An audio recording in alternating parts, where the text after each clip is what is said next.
ভিডিওটো আৰম্ভ হোৱাৰ আগতে মই কৈ দিছো যে মই ইয়াক কাকো সাপোৰ্ট কৰা নাই আৰু কোনেও গাত পাতি নলবা। যদি ভিডিওটোৰ বিষয়বস্তু বুজি পাম বুলি ভাবিছা তেনেহলে চোৱা, নহলে ফটোৱা কমেন্ট নকৰিবা। ধন্যবাদ। আজি মই এই যি দিন জ্বলে ৰাতি জ্বলে মিছন চাইনাৰ যি সংগীত, এই সংগীতক মই এনেকুৱা ৰোজ কৰিম যাতে জুবিন গাৰ্গে এনেকুৱা ধৰণৰ সংগীত আৰু ভৱিষ্যতে নিৰ্মাণ নকৰে। বন্ধুসকল ছাবস্ক্ৰাইব কৰক মোৰ ৱৰ্ল্ড অফ বিশাল চেনেলটো আৰু আহিবলগীয়া ভিডিঅ'বোৰ মিছ নকৰিবলৈ বেল আইকনটো ক্লিক কৰক আৰু লগতে ভিডিঅ'বোৰ লাইক কৰি মোক আগুৱাই যোৱাত প্ৰেৰণা দিয়ক।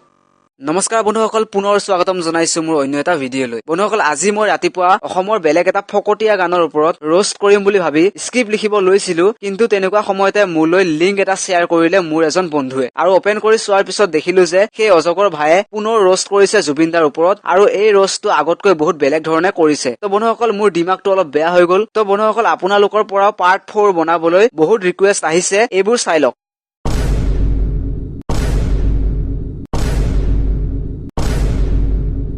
তো ফাইনেলি পাৰ্ট 4 বনাই দিলো আৰু ভাবিলো ইয়াক আৰু অলপ বজাই দিও নে কি কয় বন্ধুসকল। আৰু বন্ধুসকল, আপোনালোকে যদি এতিয়ালৈকে মোৰ পাৰ্ট 1, পাৰ্ট 2, পাৰ্ট 3 চোৱা নাই তেনেহলে লিংক ইন দা ডিসক্ৰিপচনত গৈ চাই ল'ব। আৰু বন্ধুসকল, যদি ভিডিঅ'টো ভাল লাগে তেন্তে লাইক কৰক আৰু যিমান পাৰে সিমান শ্বেয়াৰ কৰক। আৰু বন্ধুসকল, চেনেলটো এবাৰ ছাবস্ক্ৰাইব কৰিব নাপাহৰিব। আৰু বন্ধুসকল, আপোনালোকলৈ এটা ৰিকুৱেষ্ট আছে যে মোৰ এজন বন্ধু আছে বিশ্বজিত ঠাকুৰীয়া, তেখেত এজন ছিংগাৰ হয়, বহুত ভাল গান গায় আৰু বন্ধুসকল আগবাঢ়িব বিচাৰিছে। তো আপোনালোকৰ সাপোৰ্টৰ প্ৰয়োজন, আশা কৰিছো আপোনালোকে সাপোৰ্ট কৰিব। তেখেতৰ এটা ইউটিউব চেনেল আছে, আপোনালোকে গানবোৰ চাই লওক গৈ, মই লিংক এটা ডিসক্ৰিপচনত দি দিছো, আপোনালোকে তেখেতৰ চেনেলটো ভিজিট কৰক। তো বন্ধুসকল, আহক আমি এটা ভিডিঅ'টো আৰম্ভ কৰো। মাছৰ ভাল পাওঁ চিতল, হে পাচলি ভাল পাওঁ পটল, আজিকালি ভাল লগা হ'ল ৰঙা পানীৰ বটল। হেল্ল' মাই ডিয়াৰ ফ্ৰেণ্ডছ, কি খবৰ আপোনালোকৰ? মোৰ নাম জয়, গুৱাহাটী থাকোঁ মই আৰু মোৰ উদ্দেশ্য হৈছে আছামিজ ফিল্ম ইণ্ডাষ্ট্ৰী ডেভেলপ কৰা। আৰু তাৰ বাবে আমি কি কৰিব লাগিব? যিবোৰ বৰ্তমান মিছন চাইনা দ্য আণ্ডাৰৱৰ্ল্ডৰ দৰে ফকটীয়া অসমীয়া ছবিবোৰ প্ৰডিউচ হৈ আছে, তেনেকুৱা ধৰণৰ অসমীয়া ছবিবোৰ প্ৰডিউচ হোৱা বন্ধ হ'ব লাগিব। ঠিক আজি মই এই যি দিন জ্বলে ৰাতি জ্বলে মিছন চাইনাৰ যি সংগীত, এই সংগীতক মই এনেকুৱা ৰোজ কৰিম যাতে জুবিন গাৰ্গে এনেকুৱা ধৰণৰ সংগীত আৰু ভৱিষ্যতে নিৰ্মাণ নকৰে।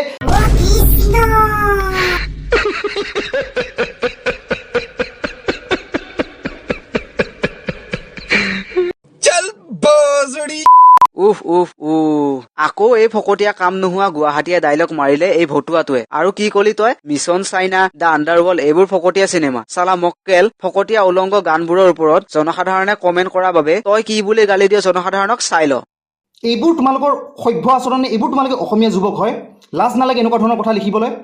আৰু এইখিনি মই আৰু বাৰু কৈছোঁ যে গীতটিত কোনো ধৰণৰ বেয়া চিন নাইয়ে, গীত বনাইছে, ভাল নাগানে নাচালে হ'ল, একো পনচিন দিবনে। ঠিক তেনেদৰে মই তোকো কৈছো, শুন, যদি জুবিনদাৰ গান চাব মন নাযায় তেনেহলে নাচাবি, কাৰণ জুবিনদাৰ লাখ লাখ ফেন আছে। তোৰ দৰে ভতুৱা জধামূৰ্খ কাম নোহোৱা নহলেও হব। আৰু বন্ধুসকল, ই এটা ৰাতিপুৱা ইউটিউব লাইভ ভিডিঅ'ত কৈছিল যে জুবিনদাক মই কিবা এটা কৈছো, গতিকে জুবিনদাই আহি মোক কবহি লাগে, বাকীবোৰৰ গালি দিয়াৰ দৰকাৰ নাই। মই তাৰ ৰিপ্লাই দিছো, শুন, জুবিনদাৰ তোৰ দৰে অভদ্ৰ অসভ্য এটাক ৰিপ্লাই দিয়াৰ প্ৰয়োজন নাই আৰু জুবিনদাৰ সময়ো নাই। জুবিনদাই আমাৰ সংস্কৃতি ডেভেলপ কৰাৰ বাবে অলেখ চেষ্টা কৰি আছে, তোৰ বাবে আমাৰ দৰে জনসাধাৰণে যথেষ্ট। আৰু তোক অলৰেডি আমাৰ ৰাইজে বহুত মৰম দিছে, এইবোৰ চাই ল, ভালদৰে পঢ়িছা।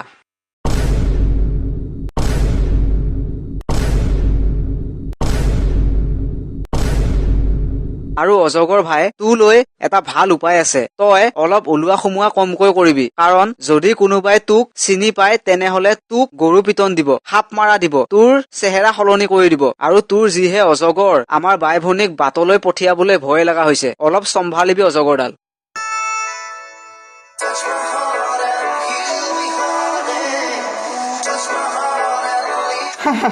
মানে হিৰো হৈ গ'ল, কোনোবাই কৈছে আপুনি হিৰো যেন লাগিছে, হিৰো হৈ গ'ল আপুনি। শুনক, আপুনি ভালদৰে শুনি লওক যে আপুনি সংগীতৰহে সম্ৰাট, ৰাজকুমাৰ হয়, গতিকে আপুনি ভালদৰে গীত গাই থাকক, হিৰো হ'ব নাহিব। তাৰ বহুত কাৰণ আছে, আপোনাৰ বডিটো তেনেকুৱা ধৰণৰ হিৰোৰ নিচিনা নহয়, অলপমান দুৰ্বল যেন লাগে। আৰু কি পিন্ধিছে এইটো? আপুনি এইটো কি পিন্ধিছে? আৰ্মি এনেকুৱা ধৰণৰ বস্তু পিন্ধে নেকি? এইবিলাক ৰিং চিং এইবিলাক কি পিন্ধিছে? কোনজন আৰ্মিক আপুনি দেখা পাইছে এইবিলাক ৰিং পিন্ধে? আপুনি দেখোন ফিল্মত সেই জুবিন গাৰ্গজনে হৈ আছে।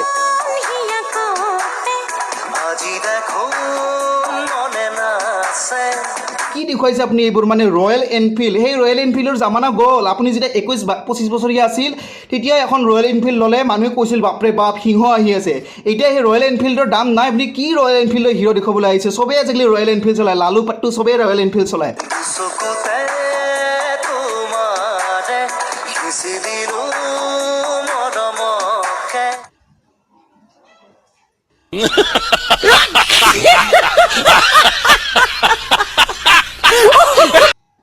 এইবোৰ কি আপুনি দেখা নাই যদি আপুনি দেখা নাপায় ছানগ্লাছ পিন্ধি কিনে এনেকুৱা ধৰণৰ চশমা পিন্ধিব এনেকে কিবা চাই আছে এইবোৰ কি গ'ল আৰু গ'ল এইবাৰ আমাৰ ইণ্ডাষ্ট্ৰি ডুবি যাব হেৰ' তই নিজকে কি বুলি ভাব জুবিন দাই যে তাকে কৰি দেখাইছে তই কেৱল কি কৰিব পাৰ জান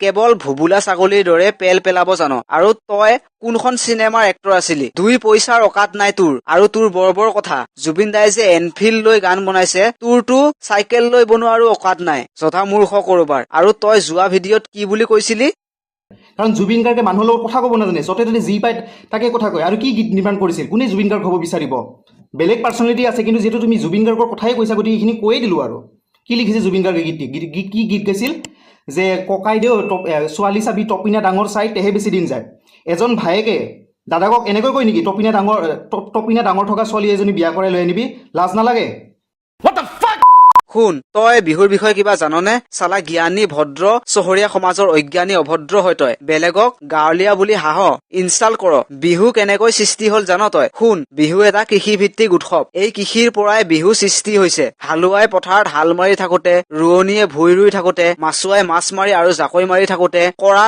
জুকুই আৰু ৰং ধেমালিৰ পৰাই বিহুৰ সৃষ্টি হৈছে আৰু বিহুত জোৰা দিয়া জুকুৱা এইবোৰ নাথাকিলে সেয়া বিহুৱে নহয় তই কিবা এইবোৰ জান পাগল চালা মক্কেল চাইকো তোৰ মাথাত গোবৰ আছে মাথাত মাল নোহোৱা যে আপুনি আৰ্মি ড্ৰেছ পিন্ধিলে আপুনি আৰ্মি যেন আপোনাক লগা নাই আপোনাৰ অন্ধ ভক্ত কেইজনৰ বাহিৰে এজন মানুহেও আপোনাক নকয় যে আপোনাক আৰ্মি যেন লাগিছে ফিল কৰা আৰু আৰ্মি কি হয় সেইটো আপোনালোকে এই গীতটিত চাই লওকচোন এবাৰ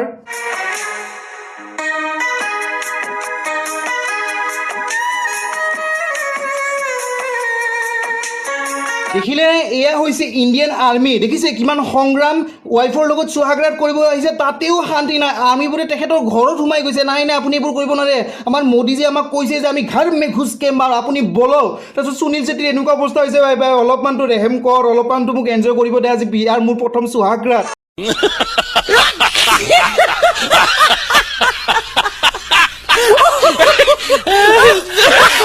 উফ উঠালে ৰে বাবা উঠালে ইছ ৰাম এতিয়া যদি এই পাগলবোৰে জুবিন দাক গান আৰু চিনেমাৰ বিষয়ে শিকায় তেনেহলে ইণ্ডাষ্ট্ৰি ডুবাটো নিশ্চিত তাৰ অভিনয় চোৱা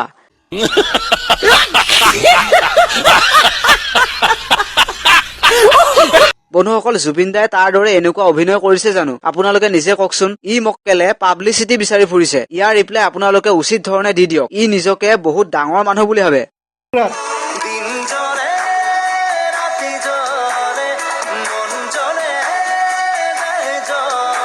বাপৰে বাপ হ'ব আৰু গম পাইছো দিন জ্বলে ৰাতি জ্বলে তাইক দেখাব আপোনাৰ দিনো জ্বলি আছে ৰাতি জ্বলি আছে একেটা কথা আৰু কিমান ক'ব অলপমান আগবাঢ়ক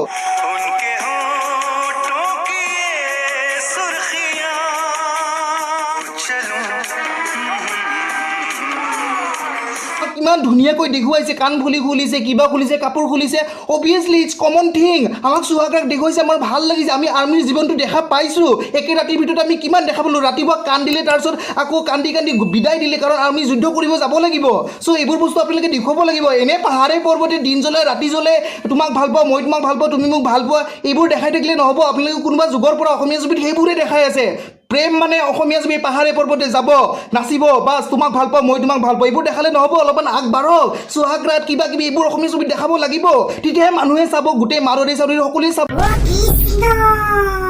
অ কৃষ্ণ কৃষ্ণ ই মানে পৰ্ণ চিন বিচাৰি ফুৰে পৰ্ণ চিন বহুত ভাল পায় সকলোকে মক্কেল বনাব খুজিছে সেইকাৰণে ই ব্ৰা জাঙিয়া পিন্ধি নাচ গান কৰাবোৰক ছাপোৰ্ট কৰে অ বুজিলো ই মানে অসমীয়া সংস্কৃতি জীয়াই ৰাখিব নিবিচাৰে ভূপেন দাস জ্যোতিপ্ৰসাদ আগৰৱালা বিষ্ণুপ্ৰসাদ ৰাভা জুবিন দা এইসকল মহান ব্যক্তিৰ অস্তিত্ব নোহোৱা কৰিব বিচাৰে অসমখনক ৰখাতলে নিয়াৰ চেষ্টা কৰিছে ভূপেন দায়ে কোৱাৰ দৰে আজিৰ অসমীয়াই নিজক চিনি নাপালে অসম ৰখাতলে যাব কথাটো সত্য কৰিব বিচাৰিছে বেটাই অসমীয়া চিনেমাত সুহাগৰাত চাব বিচাৰে হেত চালা ভটুৱা গতিকে বন্ধুসকল ইয়াক আপোনালোকে ৰিপ্লাই দিয়ক আৰু কোনোবা যদি মিডিয়াৰ মানুহে চাই আছে তেনেহলে ভিডিঅ'টোত অলপ ফকাছ কৰক মডাৰ্ণ হওক সকলোৱে মডাৰ্ণ হওক কিন্তু ইমানো নহওক যাতে অসমীয়া সংস্কৃতি পাহৰি যাওক ঠিক আছে তেনেহলে বন্ধুসকল আজিলৈ ইমানেই যদি ভিডিঅটো ভাল লাগিছে তেন্তে লাইক কৰক আৰু যিমান পাৰে সিমান শ্বেয়াৰ কৰক আৰু ভিডিঅটো চাই কেনে পালে প্লিজ মোক কমেন্ট কৰি জনাব আৰু আপোনালোকে যদি মোৰ চেনেলটো নতুন আহিছে তেনেহলে চেনেলটো সাবস্ক্ৰাইব কৰাৰ লগতে বেল আইকনটো ক্লিক কৰক আৰু বন্ধুসকল আজিলৈ ইমানেই পুনৰ আৰু এটা ভিডিঅৰ সৈতে লগ পোৱাৰ প্ৰতিশ্ৰুতিৰে আজিলৈ বাই